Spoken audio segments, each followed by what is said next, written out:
public relations program that enlightens, educates, and puts you in proper perspective on how to engender peace, progress, and unity in the nation.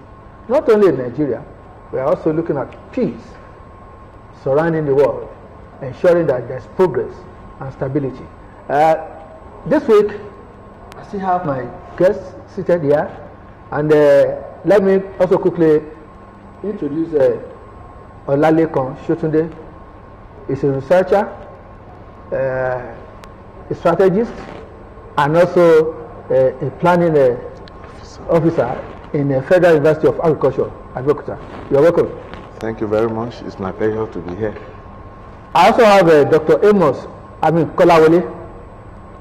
Is the director of Suez in Moshood Abiola Polytechnic. You are welcome once again. Thank you very much. And our living legend, Eddie Aino, always happy to be with us. And we are also happy to have you. Thanks for having me. You are welcome.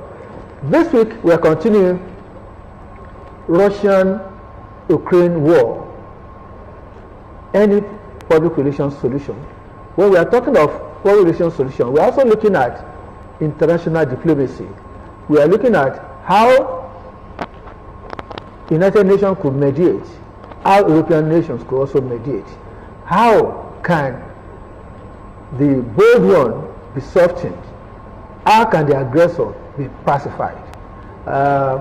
From your understanding of what is happening in Ukraine, how will you justify the damage that has happened? Well, I think emphasis should not just be laid on the damage. The basis, the genesis should be put into perspective so that one will not get unnecessarily emotional about the issues involved. It is a war of interest between two powerful nations who wants more allies and are more interested in their interests over and above that of every other nation. So powerful nations, I'm talking about United States of America and Russia. okay. The issues have been on ground since the downfall of the Soviet Republic. We all understand that. Let us not go into that.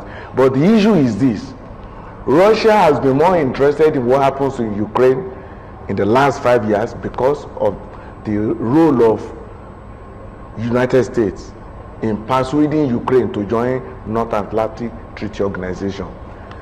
Russia is of the opinion that joining NATO will endanger the interest and security of Russia. Therefore, Ukraine should be persuaded not to join.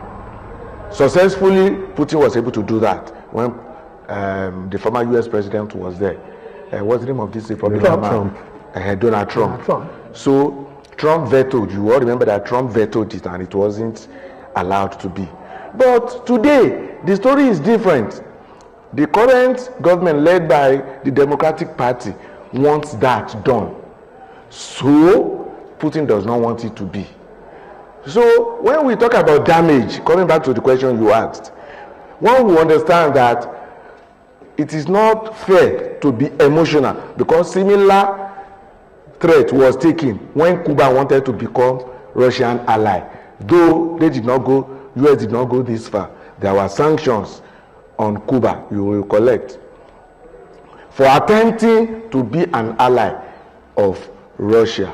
What am I saying? Russia got to this point because of its security situation. Membership of NATO of Ukraine will endanger the security and peace, the relative peace that Putin is enjoying. So having that in mind, one will still say there is no justification for the present aggression, considering the fact that we are talking about lives of human beings. So it is crime against humanity. We all condemn it. It is not justifiable. It cannot be hidden under any disguise. That is the truth, and it has to be laid bare. Let me quickly ask you, is invasion the final solution? It shouldn't be, but considering the proximity of Ukraine to Russia, it can be. It can be, considering the issues on ground. it is obvious that the present president of Ukraine will not dance to the tune of Russia. You correct that 3 or 4 years ago that the then president was removed, was pressurized out of office because of his perceived unholy alliance with Putin. US persuaded, it was alleged then that US persuaded the people of Ukraine to reject the man, and he left office. He was forced out of office. Now, Putin understands much more than any other person that Zelensky, who is the president of Ukraine today, is much more interested in joining NATO than any other thing. After all, he is aware that there will be support. The supposed invasion we are talking about today, for me, like it is said in this part of the world, at the end of the day, we will see how it goes. For me, it is not justifiable, it is condemnable, but then it is unavoidable. If it is not justifiable, if it is not justifiable, then why should the last resort be the first action? Well, it depends on who is looking at it, whether it is justifiable or not. From the Russian Putin perspective, it is justifiable. Exactly. But from the NATO Biden American perspective, the war is not justifiable because they believe and they argue vehemently that Putin has been trampling on the sovereignty, that it is barbaric to just take war into a particular country. It has sovereignty, there's democracy there, and that the world does not even encourage, the world encourages peace. So for them it's not justifiable. But from those of us who are looking at it from the perspective of, from a far away angle, I mean, although we are able to read and know what is going on there, but we still believe that, just like my brother said, I mean, war is not justifiable in any sense at all. So because there are the human loss of life. In fact, to date, so many people have lost their lives, unnecessarily, even at both sides. Although we may not even know the number of people that have died, until maybe when they take statistics. But for now, what we are seeing, the damage being done, to Ukraine and even Russian missiles and engines and what have you. It's just because they are going to replace, although Europe is trying to get some money, to Ukraine and all that. Thank you very much. If I really want to illustrate, I can then say that Nigeria should have been in this position. The relationship with the Benin Republic, its relationship with Cameroon, and the like. No, you want us to go into a different area entirely. You see, a giant of Africa, although some people will even argue that at the moment, you see, we are not controlling our environment in Nigeria. Else, countries like Benin Republic, Togo, Cameroon. I mean, if we don't have spendthrifts, people who waste our money, people who are not patriotic as our leaders in this country, we will not be where we are today. Because you can imagine the trillions of dollars that we have wasted in this country, that should have been used to develop, to make ourselves, the big brother that we are supposed to be. We are no more big brothers. I mean, if you look at, even in terms of armament, Egypt is better off, Morocco is better off, Algeria, South Africa. So what are we talking about? Whereas before, I mean, we were there. I mean, there was a time we were boasting that, yes, the problem with Nigeria is not money, but how to spend it, and see how they have granted virtually everything. Read what Cook has said some 3 days ago. So yes, ordinarily we ought to have taken care of our environment so that to surprise all the others, to say, okay, you cannot look Nigeria in the face. Even see how we lost the Bakassi Peninsula and all that. America will not allow that because they have controlled their environment. So it's a different thing entirely, but it's not justified, whichever way you want to look at it. You can still use peace, and that's why we are here this afternoon. Thank you very much, Dr. Amos. I'm looking at the economic loss and the human loss. How do you think Ukraine can be alive again? Well, it depends on the level of assistance that the West and America will be willing to render. Because when you look at the level of devastation so far, and it has just started, he keeps pressing on. He's not going to stop. That's the truth. So when you look at the level of devastation, billions of dollars will be required to rehabilitate a lot of these people. Where do they get that money from? Except assistance from the West and from America. So for me, it is better not to go to war. Already they are in Than the to war start season war. now. So they are in there, and only God knows when this will end. Another thing is, even if Putin is able to subdue Zelensky today, there will still be some level of uprising. Oh, sure. From the south, from the west. So this is not going to end. Lives will become more shattered. And so the only thing, I think the best way to go about it is for, I'm particularly happy that France is beginning to play that role. Macron has called him about 3 times. Even the Israeli Prime Minister. Israeli Prime Minister, he has done that too. And China too is willing to come in. Even talking. They've been talking. Let them keep talking. See, my brother has actually said it. It's about their interests. It's about the American expansionist tendencies. That's the truth. So if he doesn't feel safe, and what he needs now is certain level of guarantee that, look, we are going to concede this, put a stop. If they are willing to do that, let America know that it is not the right time now for Ukraine to join NATO. Well, of course, it may not be the right time, but Atlanta, there's freedom of association, freedom of... I think I want to disagree on that. Okay. You see, the issues are not well understood. Okay. And like I said, until issues like this are put in the right perspective, So how do we put it in the right perspective? Thank you, sir. The issue on ground is beyond Russia and United States. I told a friend over the weekend, it is about global peace and security.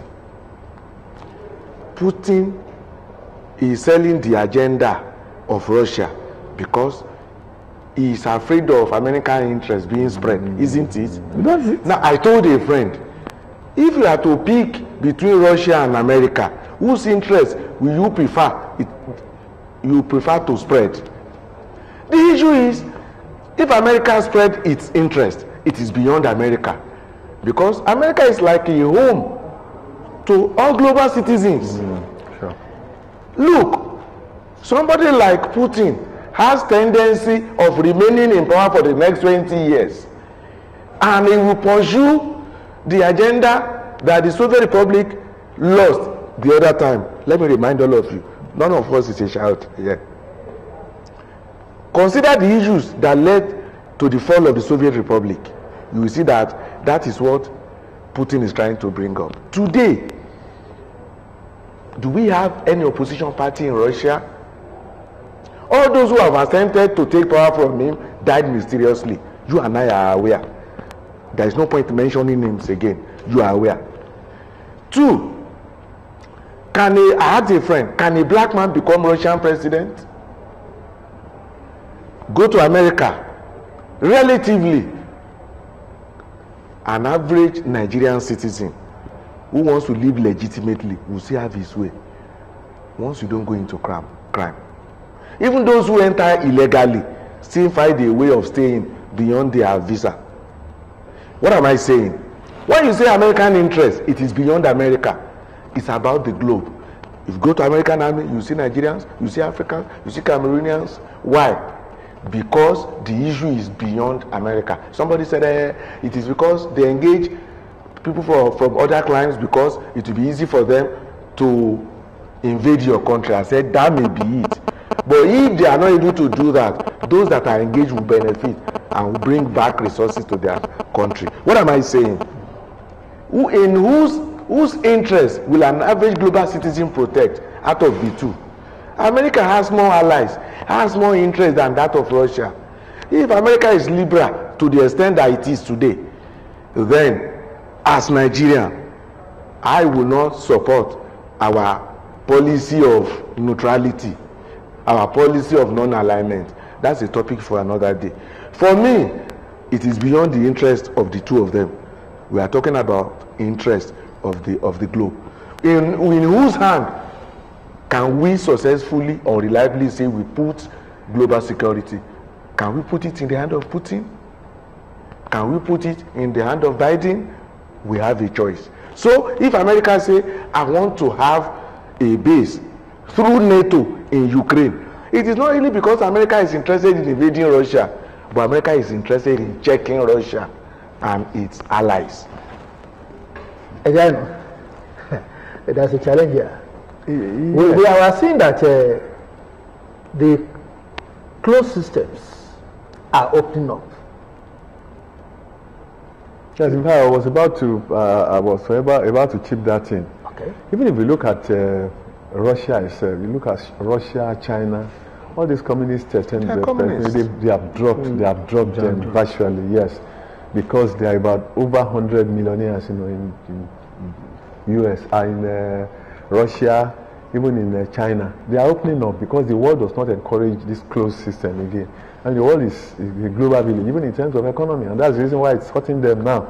Because so many people are insisting that even those who are doing business in Russia are saying, sanctioning Russia. So, but it's raised the question, which is, if we go into it now, we may not turn.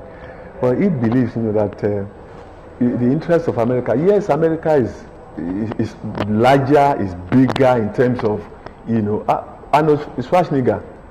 He's not an American. He's, he emigrated to that place, and so many other people. Exactly. In fact, so many there are Nigerians who are holding positions in America, which may not be in Russia, which hasn't even been in Russia. So, yes, if there is a debate or if there is a vote, Russians, the Americans will have it. But if we are looking for peace, really, I think we have to use the auspices of United Nations. United Nations has so many bodies, and so many people that can put pressure. Because the way it is now, it appears the man is going, Putin is going haywire. But I know NATO will do a lot, to halt it. Because on the, I listened to Biden yesterday. He said, yes, he has been bombing, he has been doing this, but he said Ukraine will not be Russia's asset. It will not be something that he can, hold and be proud and say, yes, I've done it for Ukraine, because it's not easy. It's not even Ukraine alone that is fighting now. If you see the amount of people who are, even Netherlands, Sweden, yes, those countries are, Japan that ordinarily Japan doesn't interfere when it comes to war, is sending things there. So I'm sure the magnitude of support, for Ukraine at a point in time, if it continues like this, the world will have a way of. Is the support not passive? No, it's not passive. It's under, we are talking of NATO. It's not Atlantic Treaty Organization. They have a way of doing things. They are going gradually. As at the last thing that I read, even Biden is sending troops, to areas, NATO areas in that, and he cannot stop them. And so before you know it, I hope they have a way of stopping. But like rightly said, China can talk to him, Iran can talk to him, those are his friends. Saudi Arabia can talk to him, because already Biden has even sent an emissary, to Saudi Arabia to say, okay, yes, can you give us more, can you produce more oil? And Nigeria that can do it. The OPEC quota that give Nigeria is 1.87. We have not even been able to meet it. When we don't even have, so it's sad. But Saudi Arabia is saying, yes, we can do it, but we won't do it because Russia is an OPEC member. I won't want to do that thing. So I'm sure all these countries, OPEC countries, Saudi Arabia, Iran, and all the rest of them will be able to put pressure on him at a point in time, to tell him, look, the world is against it. Please stop it. We are talking in terms of. So today, yes, sir. Are we expecting recession? Global recession? Sure. It is here as a result of the war. And COVID-19 actually did a lot. So it's not even the war per se now. But COVID-19 has taken a lot of chunk out of it. And then when we are now having this war, like for instance, I'm aware that it's already having the global supply of wheat. Yes. The global supply of wheat will be affected. Sure. In fact, Ukraine and Russia produce close to 69% of global wheat consumption. That is one. And you will agree with me that it is even needed in the industrial sector more than the normal consumption that we do. So that is that. Then, I don't know if we are aware that the Russian currency has lost up to 70% of its value in the last 1 week. It's deliberate. Exactly. So all the allies of Putin have been troubled, including the famous Abramovich, the owner of Chelsea. Of course. I was still listening to one of the international media, the specifically Al Jazeera today, where he was pressurized and given deadline. Specifically today, they gave him deadline that all his assets across Europe will be taken. What are we saying? We are saying that an average person who is either a Russian or Ukrainian will be affected across Europe, because countries are now polarized along the interest. European countries are monitoring all European countries who are loyal to Putin are taking their stand. I'm surprised that Belarus is doing this, what they are doing presently. I never believe Belarus will support Putin. Belarus, they have always been his ally. In terms of character, they are characters, you know. I thought the European Union will have influenced, you know, most of the decisions are taken at European Parliament, and it has a way of rubbing on them. Once the decision is taken at European parliamentary level, it is believed that across the continent they will comply. But I'm surprised. Yes, that of Crimea is a small issue. Naturally, one will expect that, you know. But then, the economy, it will be battered. Even in the United Kingdom today, things are not the way they are supposed to be. It's affecting Thank you very much. It's affecting Nigeria too. Dr. Amos. Yeah. It's, of what effect is the seizure of assets of the oligarchs? Well, I think it's right step in the right direction. Sure. Now, because you know, after the disintegration of the Soviet Union, these were the people who shared the assets, and they became millionaires overnight. They are the ones who have been behind Putin, and now that they are stripped of their wealth, it is most likely. Has it really happened? It is happening. It is happening very seriously. And so, with that, I think they will call themselves to order to say, man, we have lost a lot and we can't afford to continue with this. Well, when you look at the media, I want to assess the media so far. The news we've been gathering has been through Sky News, CNN, and they are Western. They are pro-West. Fox, yes, of course. Yeah. So, why are we not having access to Russian news, the other channels, and all that? Why are we not having access to it? There are a few of them. They do. We have access to Al Jazeera. Al Jazeera is not even. It's Middle East. Relatively neutral. Why I'm saying that is that I've not been seeing balanced reporting. No, but Putin doesn't want to allow it at all. He doesn't want his people to know what is happening. He doesn't want it covered. He has also decreed that anyone who produces any rumor or false information will be jailed for, I think, 15 years or whatever. And you will recall that his people are already protesting. Opposition. So he doesn't want that to become open to them. You see what he did to Navalny? He's in jail. You know, the opposition. Even the basketball star. Yeah, so it's. Well, we are looking at peace. How do we now, in the midst of war, how do we now sustain peace? In the midst of war, well, two ways to look at it. I mean, you can use war to sustain peace. I mean, yes. I mean, when people fight, at a point in time, if the whole lot of them now decide to say, okay, enough is enough, and they mass around, you can stop it. But I think it's diplomacy that will work this time around. Thank you very much. Your last shot.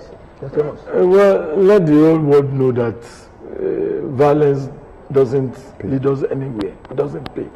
Let the whole world come together and get it resolved. I was saying the other time that if you have a megalomaniac in your family and you know the level of destruction it can cause, you call him and pacify him. Let the whole world find a way of pacifying Your him. last shot, briefly. Yes, I will not support aggression, and I condemn it in its entirety. I expect that the talks that are started will bring results. I'm aware one is going on in Turkey, there's another one in France, and I hope it works. Thank you very much. Thank you very much. If we don't end war, war will end us. It is on that note that we are closing this discussion, and I'd like to appreciate Edia, Thank you for living legend. You have been a mentor, and we always love to have you around. Thanks. Dr. Amos, thank you for coming. Thank you very much. We hope you'll be a regular face here. Thank you very much. And Alale Consul today, it's nice having you. Thank you very much. It's a God bless pleasure. you. Viewers, this is where we're going to end this program. It is Your Image, the flagship public relations program. Thank you so much. Until next week, when we bring you another topic, I say bye.